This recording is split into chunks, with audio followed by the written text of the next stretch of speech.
এই ধরনের অনুষ্ঠান সাধারণত আমাদের অঞ্চলে কমই হয়, তাই না?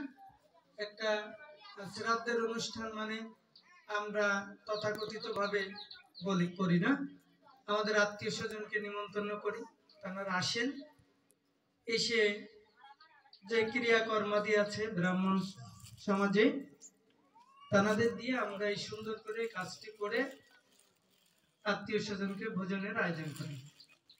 আজকে সম্পূর্ণ আলাদা একটা অনুষ্ঠান, যেখানে ভগবান বিষ্ণুকে আহ্বান করা হয়েছে এখানে, আর পাঠের মাধ্যমে ভগবানকে এখানে আহ্বান করা হবে। আপনারা ভাগবত কথা শ্রবণ করবেন, তাই না? তো আমরা আসলে মাতাজির কথা দিয়ে যদি আমরা বলি যে আমরা আসলে কেন ভগবান মুখী হচ্ছি না, এরকম সবার একটা প্রশ্ন আছে। তো এর জন্য কি আসলে আমরা দায়ী? আমরা দায়ী? তো বলছে দেখেন, আমরা ছোটবেলা থেকে সমাজে যারা বড় হচ্ছি, ছোট ছোট যে বাচ্চারা আছে তারা কি করে, ছোটদের কথা পরে বলি, বড়দের কথাই আগে বলি। হ্যাঁ, যেমন আমাদের গতবার আমরা একটা বছর আমাদের ছেলেমেয়েরা একটা কারিকুলামে পড়াশোনা করছে, আমি শুধু এটুকুই বলি, পড়াশোনা করছে। তো এই কারিকুলামে আমি হিন্দু ধর্মের পরে একটা মাস্টার ট্রেনার হিসেবে একটা কাজ করার সুযোগ পেয়েছিলাম, যেখানে ক্লাস 6 to 10 পর্যন্ত আমাদের ছেলে মেয়েদেরকে পড়ানোর জন্য একটা ধর্ম বই প্রণয়ন করা হয়েছিল, পড়েছে এক বছর ছেলে মেয়েরা। সেই বইটা আমরা যখন দেখেছি, যখন আমরা ট্রেনিং করতে গিয়েছিলাম, তখন 7 জন প্রণেতা আছে এই বইটি লেখার জন্য। 7 জন, ভালো করে শুনুন, 7 জন। তারা দীর্ঘ 6 বছর ধরে গবেষণা করে আমাদের ধর্মের পরে একটা বই লিখেছেন, যা আমাদের ছেলে মেয়েদেরকে পড়ানো হয়। তো যিনি লিখেছেন তার ভিতর থেকে একজন মাতাজি ছিলেন, তিনি যখন আমাদেরকে ট্রেনিং করাতে এসেছেন, তো আসলে আমি তখন তাকে দেখে ভাবলাম যে ইনি কি আদৌ আমার ধর্মের কিনা, যিনি আমার বইটা লিখলেন। তো ট্রেনিং এর শুরুতে পরিচয় পর্ব যখন দিলেন, তার নাম শুনে আমি বুঝলাম যে না, ইনি আমাদের ধর্মীয় একজন। তা আমি খালি বললাম কৌতূহল বশত যে ম্যাডাম আপনি কি বিবাহিত না অবিবাহিত? তো বললো বিবাহিত। আমি বললাম আমাদের পিতাশ্রী কি আছেন না হরে কৃষ্ণ হয়েছেন? তাহলে এ আবার কি বলেন? আছে আছে। আপনাকে দেখে তা বোঝা যায় না, বুঝেছেন? তো আমাদের পিতাশ্রীরা স্বামীকে কি দেয়? দুটো বস্তু দান করেন, তাই না? যতদিন পিতাশ্রী থাকেন ততদিন ওই দুটো বস্তুর মূল্য আছে। যখন না পিতাশ্রী থাকেন না, তখন কি আর এই বস্তুর মূল্য আছে? বলছে নাই, হরে কৃষ্ণ হয়ে গেছে। তো দেখেন, তিনি বললেন বেশটা মুখ্য না, বিষয়টা মুখ্য। বেশ আর বিষয় আমাকে একটু বোঝান। বুঝলাম না। তা বলছে এই যে শাখা সিঁদুর, এটা কি পড়তেই হবে? এটা কি মুখ্য জিনিস? আমি বলছি অবশ্যই, সনাতন ধর্মের রীতি অনুসারে এটাকে আমরা করতে হবে। আমি জিজ্ঞেস করলাম আপনি যে আমাদের একটা ধর্ম বই লিখলেন, আমার ছেলে মেয়েরা পড়বে, আপনি এর সাথে দীর্ঘদিন কাজ করেছেন। তো চৈতন্য মহাপ্রভুর শিক্ষা কি ছিল? নিজে আচরি ধর্ম জীবকে শিখাও। আপনি যদি নিজে আচরণ না করেন, আপনি কিভাবে সন্তানদেরকে শিখাবেন? আমার পুরো বাংলাদেশের যত সনাতন ধর্মের লোক আছে সবাই আপনারটাই পড়বে, আপনার লেখা বই পড়বে না। তাহলে সেখানে যদি আপনি নিজে আচরণ না করেন, সেখানে বইটাকে আরেকজন পড়বে?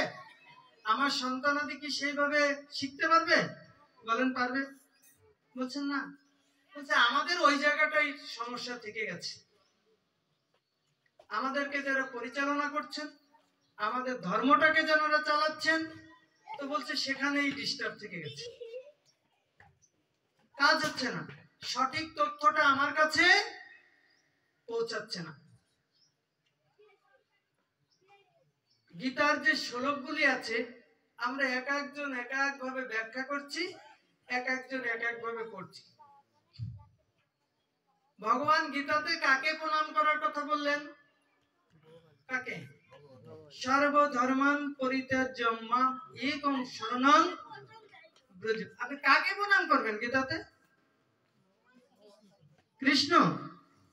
আর কি কাউকে প্রণাম করার কথা বর্ণনা করা হয়েছে? কিন্তু এই একই শ্লোকের ব্যাখ্যা 10 জন 10 ভাবে দিচ্ছেন। কেউ কেউ বলছেন, আমার এলাকায়, আমি যে স্কুলে আছি আমার এলাকায় অনেকে বলে ভগবান তো বলছেন, ভগবান যে যেভাবে প্রণাম করে যাকে তাই কি বলা হলো? ব্যাখ্যা দিচ্ছে ভাগবত পাঠে বসে, সবাইকে প্রণাম করা যাবে। গীতায় বলছে না? কি বলছে? সবাইকে প্রণাম করার কথা, সবাইকে শরণাগতির কথা বলছে না, হচ্ছে না। সবাই শরণাগতির কথা বলা হয়নি, সবাইকে বলা হচ্ছে যে তুমি কেবল আমাকে প্রণাম করো। আমি মানে কে? ভগবান কৃষ্ণচন্দ্র। কিন্তু দেখেন তো আমাদের এই সমাজে কত ভগবান আছে? কত? কয়েকজন। বাংলাদেশে আছে 17 জন ভগবান। বলেন তো এক কলিযুগে 17 জন ভগবানের জন্ম হওয়ার দরকার আছে শুধু বাংলাদেশে? আছে? এইটুকু একটা দেশ, এর ভিতর 17 জন ভগবান আছে। আর যদি ইন্ডিয়াতে যান তাহলে তো আর অভাব নেই, সব হরে কৃষ্ণ, ঘরে ঘরে ভগবানের জন্ম হয়েছে। তো আমরা কি করি না? এইখানে যারা আছেন সবার বাড়িতে একটা গীতা আছে? সবার বাড়ি? সবার না, সবার বাড়িতে নাই। হ্যাঁ, যদিও থাকে এই যে ছোটটা আছে, কিন্তু এই বড় গীতা আছে? সবার বাড়ি নাই। প্রথম শর্ত গেল। দ্বিতীয়বার, এই শ্রীমদ্ ভাগবত গীতা সবাই কি একবারের জন্য পড়েছেন আপনার জীবনে? কত বই পড়েছি, প্রথম থেকে শুরু করে যদি আমি ডিগ্রি পাস করি তাহলে আমাকে কতগুলো বই শেষ করতে হয়েছে। কিন্তু আমি একবারের জন্য শ্রীমদ্ ভগবত গীতার 700 শ্লোক পড়ি নাই। পড়েছি? বলেন পড়েছি? না। আমার মাঝে মাঝে লজ্জা লাগে, কি জানেন? সেটাও বলে দিই আপনাদের, খুব খারাপ লাগে, আমি বলি মাঝে মধ্যে, খুব খারাপ লাগে। যেমন আমি দুটো মাস্টার ট্রেনার হিসেবে কাজ করি, একটা আছে আইসিটির মাস্টার ট্রেনার হিসেবে কাজ করি। তো সেখানে যখন আমরা ট্রেনিং করাই, এক ব্যাচে 24 জন করে ট্রেনিং করে কম্পিউটারে। তো সেইখানে বেশিরভাগ 24 জনের ভিতর মনে করেন প্রায় 15-16 জনই হিন্দু টিচার থাকে, আর 8-10 জন মুসলমান ধর্মের টিচার থাকে। যখন আমরা বলি যে উদ্বোধনী অনুষ্ঠানের সময় আসেন তো একজন একটু কোরআন তেলাওয়াত করেন, তো 10 জন থাকলে 5 জন হাত উঁচু করে, বুঝছেন? আর আমার 15-16 জনের ভিতর একজন হাত উঁচু করে না। সর্বশেষ কি হয়, যে একটা সময় আছে যে গুতায় শেষ করে আমার স্যার আপনি করেন, তাহলে আমার 16 জন টিচার আছে ওখানে উপস্থিত, কিন্তু একজন টিচারও এখানে দাঁড়িয়ে করতে পারে না। সব থেকে লজ্জার বিষয় এইটা, এখানে যারা যদি কেউ টিচার থাকেন, আপনারা আছেন অনেকে জানেন, আমাদের ব্যান্ড বেজ থেকে বিল হয়। এই ব্যান্ড বেজের পরিচালক একবার আমার ওখানে এসেছিলেন একটা উদ্বোধনী অনুষ্ঠান করার জন্য, ফসিল্লাহ স্যার। তো যখন এসেছিলেন তখন সেই ব্যাচে আমার 18 জন হিন্দু টিচার, 18 জন, আর 6 জন মুসলমান টিচার। তার ভিতর 3 জন কোরআন তেলাওয়াতের জন্য হাত তুলেছিলেন, আর 18 জন টিচারের ভিতরে একজন টিচারও এসে গীতা পাঠ করলেন না। সেই গীতা পাঠটা আমার করে দিতে হলো। আমাকে বললেন কি ব্যাপার, তোমাদের অবস্থা কি? আমি লজ্জায় ওনার পাশে মাথাটা নিচু করে বসে থাকলাম। আমি বললাম স্যার এটাই আমার ব্যর্থতা, এটাই আমি পারছি না। তো দেখেন, যারা আমাদেরকে শিক্ষা দান করেন সেখানেই আমরা ব্যর্থ, ব্যর্থতার পরিচয় দিচ্ছি। আজকে এরকম একটা যজ্ঞের অনুষ্ঠান, সুন্দর অনুষ্ঠান, সবাই উপস্থিত থাকার কথা ছিল। আমরা কি সবাই এসেছি এখনো? না। এই যজ্ঞটা দেখেন, প্রভু এসেছেন আমাদের অনেক জ্যেষ্ঠ গুরু ভাই। যখন বাংলাদেশে প্রথম আমাদের ইসকনের যখন শুরু হয় প্রচার, সেই সময় থেকে প্রভু সারা জীবন ভক্তি জীবন, সারাটা জীবন এই ভগবানের চরণে নিজেকে অর্পণ করেছেন। আসলে প্রভুর সামনে বসে এখানে ভাগবত কথা বলার মতন সৌভাগ্য মানে মানে এরকম কি বলবো দুঃসাহস আমার করা উচিত নয়। কারণ প্রভু এত আমাদের অনেক জ্যেষ্ঠ, অনেক আমার মামা আছেন এখানে ঋষিকেশ প্রভু, আমাদের পিঠাভোগ থেকে এসেছেন আমাদের অবনী প্রভু, ইনারা আমাদের থেকে অনেক জ্যেষ্ঠ গুরু, অনেক বুদ্ধিমান, অনেক জানেন।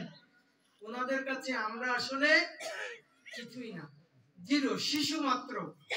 কিন্তু তারপরেও আমরা এখানে বসি আমাদের মনের খালি দুঃখটা প্রকাশ করার জন্য।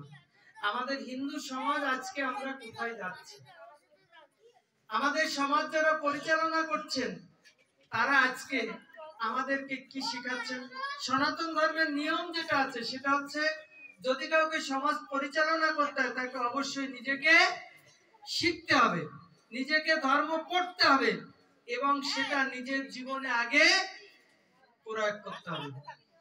আমি যে কাজ করি না সেই কাজ যদি আরেকজনকে করতে বলি সে করবে? বলেন করবে না। তাহলে চৈতন্য মহাপ্রভুর শিক্ষাটা আমার ভিতর আসে নাই, বুঝেছেন? তাহলে এই জন্য মাতাজি একটু পাঠ দিলেন কত সুন্দর। এরপর দেখবেন প্রভু খুব সুন্দর পাঠ দেবেন। আমার 10 মিনিটের জায়গায় 11 মিনিট হয়ে গেছে। আপনাদের কাছে আমার বিনীত প্রার্থনা সেটা হচ্ছে এই, আপনারা সবাই জীবনে ভগবানের পথে চলার চেষ্টা করুন। যিনি আমাকে এই পৃথিবীতে করুণা করে পাঠিয়েছেন, আমাকে একটা পশু পাখি তৈরি করে পাঠাতে পারতেন, করেন নাই, একটা মানুষ রূপে পৃথিবীতে পাঠিয়েছেন নাকি? তাহলে সেখানে এসে আমাকে সুন্দর একটা দেহ দান করেছেন। আমাকে যদি অন্ধ করে পাঠাতেন, আমাকে যদি খোড়া করে পাঠাতেন, তাহলে আমি এই সমাজে কি করতে পারতাম বলেন? কিন্তু ভগবান আমাকে সবকিছু দান করেছেন, সবকিছু দিয়েছেন। হেঁটে এখানে আসার সুযোগ দিয়েছেন, কান দিয়ে শোনার সুযোগ দিয়েছেন, চোখ দিয়ে দেখার সুযোগ করে দিয়েছেন। তাহলে সেখানে আমি কেন ভগবানের প্রতি একটু কৃতজ্ঞ থাকবো না? কেন আমি ভগবানের নাম নেব না? তো আমার তো এটা নেওয়া উচিত নাকি? সবারই উচিত। তো সেহেতু আপনারা সবাই চেষ্টা করবেন প্রতিদিন সকালে সন্ধ্যায় যখন সুযোগ পাবেন অন্তত একবারের জন্য ভগবানকে স্মরণ করবেন। হরে কৃষ্ণ হরে কৃষ্ণ কৃষ্ণ কৃষ্ণ কৃষ্ণ হরে হরে হরে রাম হরে রাম রাম রাম হরে হরে। সবার চরণে দণ্ডবৎ প্রণতি। আমরা এখন আমাদের